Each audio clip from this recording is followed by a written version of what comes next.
Welcome to the deep dive. Hello. Today we're looking into someone really significant in Somali culture, Hibo Nuura. That's right. And our mission, really, is to unpack why she earned the title Mother of Somali Art, based on this excerpt we have from aerotv.com.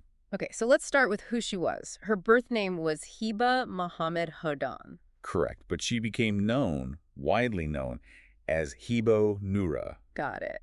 And her origins. The source says Dilla in the Adal region. Yes, born in Dilla, which is now in Somaliland. But she didn't stay put. Right, it says she moved to Barama for primary and middle school. And then on to Hargeisa.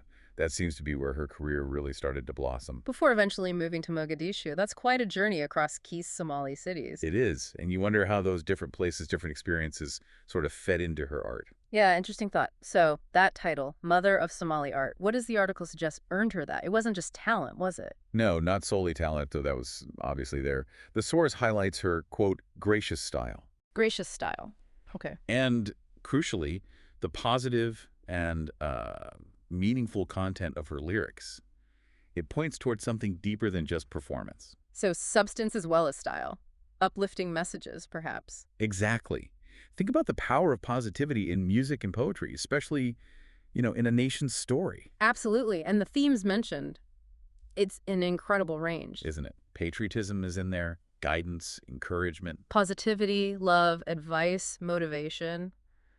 It's like she was speaking to every aspect of life. She really seemed to be. Courtship, praise, supplication, even public awareness and social commentary. Wow. The breadth is really something. It's she wasn't afraid to tackle, well, almost anything in her work. That variety must be part of why she connected so deeply with people. Yeah, have to assume so. It allowed her to reach different people on different levels. Now, the source also flags her membership in the Waberi troupe. That's a name that comes up a lot regarding Somali arts. Oh, definitely. The Waberi troupe was essentially the premier national music and performing arts group.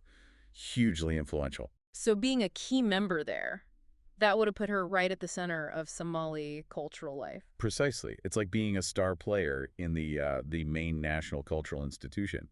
It amplified her voice, her impact. Okay. The article mentions a few song titles, like Ha Kataganiti Tali. Yes. Don't leave me. Advise me.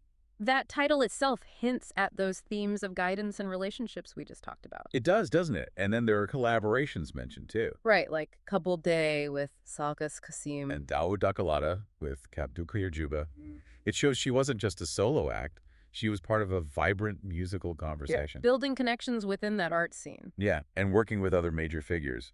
The source also mentions Gadadal. Ah, yes. With Ahmed Mouj and Alimo Khalif Magul, those are huge names too. Giants of Somali music.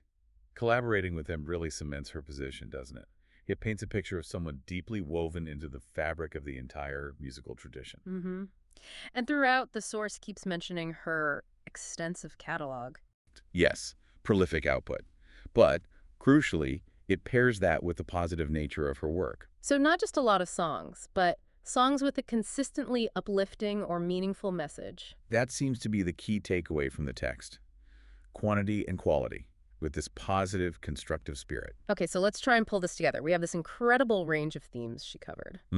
Everything from patriotism to personal advice. Her central role in the incredibly important Waberi troupe. Placing her at the heart of the national stage. And this extensive body of work, known for being positive and meaningful. All those elements combined. Yeah. Well, it starts to become clear why she'd be revered as the mother of Somali art. It really does build a compelling picture. And it leaves us, and you listening, with a rather interesting thought, doesn't it? Which is? How does one artist achieve that kind of status, becoming a true cultural touchstone for a whole nation?